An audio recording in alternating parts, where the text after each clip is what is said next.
Welcome back, everyone. This is Learn to Speak Chinese. Today, we're covering 10 essential words from HSK 4, Lesson 12. These words will help you communicate more naturally in Chinese. Let's get started. 规定. Our first word is 规定. It can function as both a verb and a noun. When used as a verb, it means to stipulate or to require. For example, 法律规定父母必须送子女入学. The law requires parents to send their children to school. Here, 规定 emphasizes the action of setting rules or requirements. As a noun, it refers to regulations or rules. For instance, 这些规定是为了保证每个人的安全和快乐. These regulations are designed to ensure everyone's safety and happiness. So, 规定 can describe both the act of making rules and the rules themselves. 死. Next, we have 死, which typically means to die. However, it can also describe something as rigid or inflexible. There's a common saying, 规定是死的，人是活的. Rules are rigid, but people are flexible. This phrase encourages flexibility within the boundaries of rules. 可惜. 可惜 means it's a pity or unfortunately. For example, 可惜今天下雨了，不能去公园了. It's a pity it rained today, so we can't go to the park.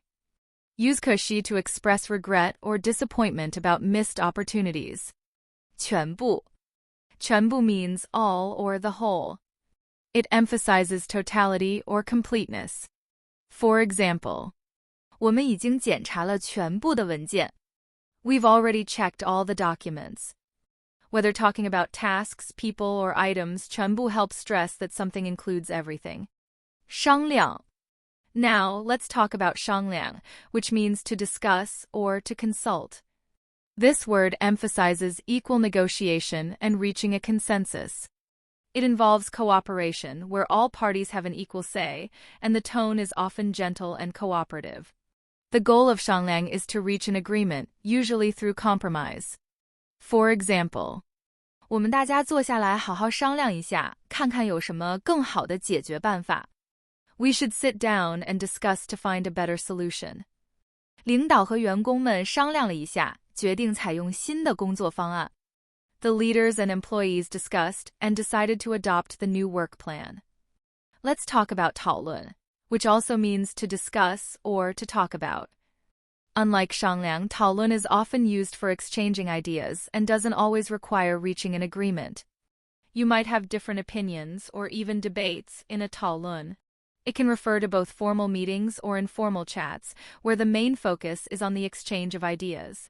For example, 今天的会议上，大家对这个问题进行了热烈的讨论. At today's meeting, everyone had a heated discussion on this issue. 我们在课堂上讨论了这个问题的各种可能性. We discussed various possibilities for this issue in class. Summary. 商量 emphasizes cooperation and reaching an agreement through negotiation. 讨论 is about the exchange of ideas and may or may not result in a consensus. 对于. 对于 means regarding or with respect to, and it's used to introduce a topic or focus. For example, 对于这个计划，我觉得还有改进的空间. Regarding this plan, I think there's still room for improvement.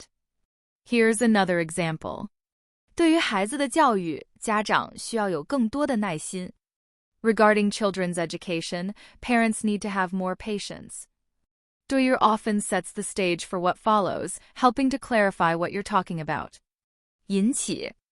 引起 means to cause or to trigger. It's used when one event leads to an emotional, intellectual, abstract reaction or physical events.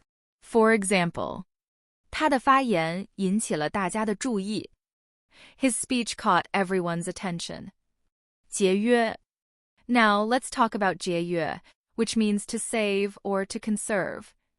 It's often used when talking about saving resources like money, water, or energy. For example, 我们应该节约用水，保护环境.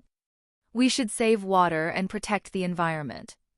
节约 focuses on saving resources in specific contexts, like energy or money, often for practical or environmental reasons. Now, let's discuss jiǎn. Jiǎn means frugal or economical. It's about living a simple, modest life where you avoid waste and use resources carefully. It's more of a lifestyle choice. For example, 他过着节俭的生活，从不浪费. He lives a frugal life and never wastes anything. Jiǎn focuses on being modest and avoiding excess, especially in how you live your life. It's often used when talking about a person's overall approach to life. Summary. Jiǎn is about saving resources, especially in specific contexts like money or energy. Jiǎn is a frugal lifestyle, emphasizing modesty and avoiding waste. 力气. Next, let's talk about 力气, which means strength or effort, specifically referring to physical energy. When you need to do something that requires physical effort, you would use 力气. For example, 搬这张桌子需要很大的力气. It takes a lot of strength to move this table. It's also used when describing physical tasks that require energy, like lifting or pushing. Now, let's distinguish it from 努力, which means to work hard or to make an effort, but it's broader and applies to both physical and mental efforts. When you're striving toward a goal, whether physical or intellectual, you would use 努力. It implies dedication and persistence. For example, 他为了通过考试付出了很多努力. He put a lot of effort into passing the exam. 我们应该努力工作，争取更好的未来. We should work hard to strive for a better future. Summary. 力气 focuses on physical strength or energy used in tasks like lifting. 努力 refers to working hard or making an effort and can be both physical and mental. 相反. Finally, we have 相反, which means on the contrary or opposite. When comparing two things, 相反 is used to show their contrast. It typically appears after the first part of the sentence and before the opposite idea. For example, 这个问题和上一个问题相反. This issue is the opposite of the previous one. You can also use 相反 in direct comparisons like this. 他喜欢安静的环境，相反，我喜欢热闹的地方. He likes a quiet environment. On the contrary, I like lively places. That's it for today's lesson. These 10 words are useful and versatile, whether you're expressing opinions, talking about rules, or describing situations. Try using them in your daily conversations, and you'll sound more fluent in no time. Thanks for joining today's class, and I'll see you in the next lesson.